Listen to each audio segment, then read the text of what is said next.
The cabin lights flickered softly as passengers settled into their seats on a flight from Los Angeles to New York. The hum of conversation mixed with the low whine of the engines preparing for takeoff. In the first-class cabin, among business travelers and quiet couples, sat Ryan Blake, a man who had everything most people could only dream of.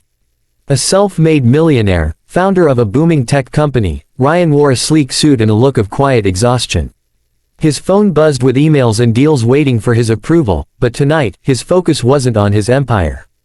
It was on the small boy beside him, his 6-year-old son, Eli. Eli had been born deaf. Bright, curious, and full of life, he communicated through signs and facial expressions. But flying was new to him, and terrifying. As the plane began to taxi, he clutched his stuffed bear tightly, his big brown eyes darting around the cabin. The vibrations of the engines shook the floor beneath his feet. He couldn't hear the sound, but he felt it, the deep rumble through the seat, the pressure in his chest. Suddenly, his face crumpled. His small hands shook, tears spilling down his cheeks. His silent world filled with fear he couldn't explain. Ryan tried everything, signing, "It's okay," offering a cookie, holding him close, but nothing worked. Eli's cries grew louder, heartbreaking and raw. Passengers began to glance over, some with sympathy, others with irritation. The flight attendants exchanged nervous smiles. Ryan's heart broke as he whispered words his son couldn't hear. "It's okay, buddy, Dad's right here." But Eli's tears didn't stop.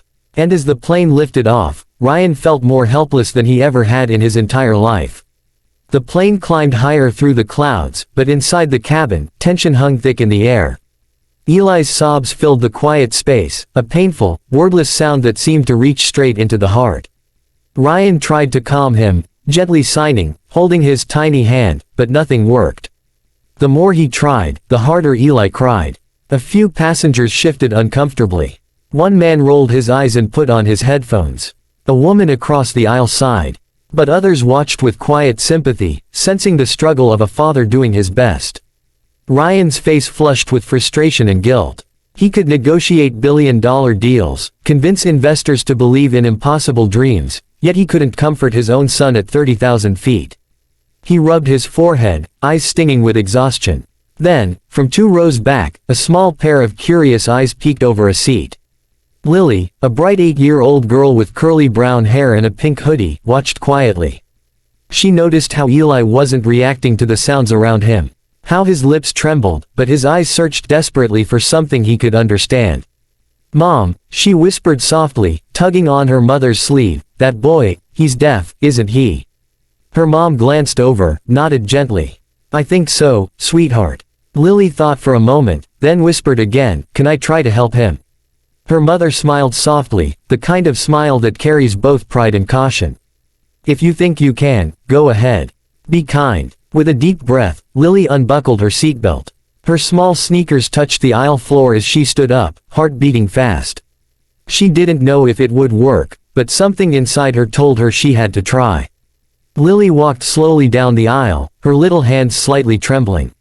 Every step felt bigger than she was. Passengers watched curiously as this small girl stopped beside Ryan's seat, where Eli sat red-eyed and shaking. Ryan looked up, startled. "Sweetheart, is something wrong?" he asked gently, his voice soft but weary. Lily didn't answer with words. Instead, she knelt down beside Eli and met his eyes. For a moment, the crying stopped. There was something different in her gaze, calm, kind, and understanding. Then, she lifted her hands and began to sign. Her fingers moved carefully, slowly, like she didn't want to scare him. "Hi," she signed. "My name is Lily. Are you okay?" Eli blinked, frozen in surprise. Someone was speaking his language, here, on an airplane full of strangers. His tears paused midstream. His lips trembled, and then he signed back with shaky hands. "I'm scared. It's loud." Lily smiled softly, nodding. "I know," she signed. "I don't like the noise either. But you're safe." Eli sniffled, his breathing slowing.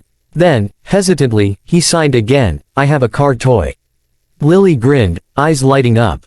"Cool. I love cars too." And just like that, the fear melted into something beautiful, connection. Ryan watched in disbelief, tears welling in his eyes as his son giggled silently for the first time since takeoff. Around them, the cabin grew still. People watched the two children's hands dance in the air, no sound, no noise, yet the most powerful conversation of the flight. In that moment, the loudest thing on that plane wasn't the engines, it was kindness. Ryan sat completely still, watching the two children in front of him, one signing with confidence, the other responding with joy. It was as if the chaos of the world had faded into silence, leaving only this moment.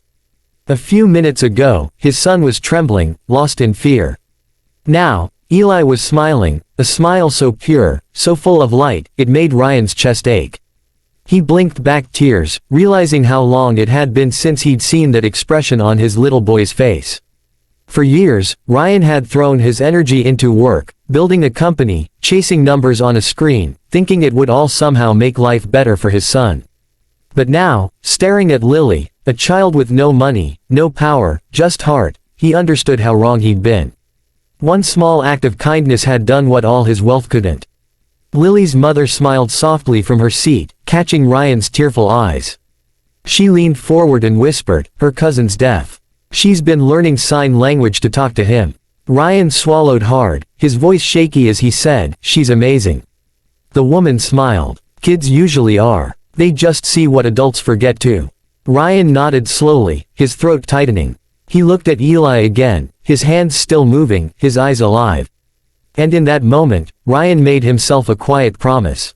No more business trips that took him away. No more excuses. He would learn Eli's language. He would earn his son's smile again, not with gifts or gadgets, but with time and understanding. As the plane cruised through the clouds, Ryan realized something simple, yet life-changing. True wealth isn't measured in dollars, it's measured in love. As the plane began its descent into New York, the sunlight poured through the cabin windows, painting everything in soft gold.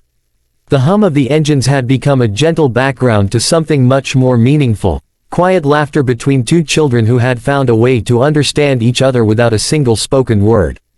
Eli and Lily were playing a simple game, signing words back and forth, giggling in silence. Even the flight attendants paused as they passed, smiling at the sight. The tension that had filled the cabin earlier was gone, replaced with something tender, the kind of peace that only kindness can create. When the wheels finally touched down, passengers began to clap softly, the way they do when a long flight ends well. But for Ryan Blake, this landing meant more than just arriving in another city. It felt like a landing in life, a moment of awakening.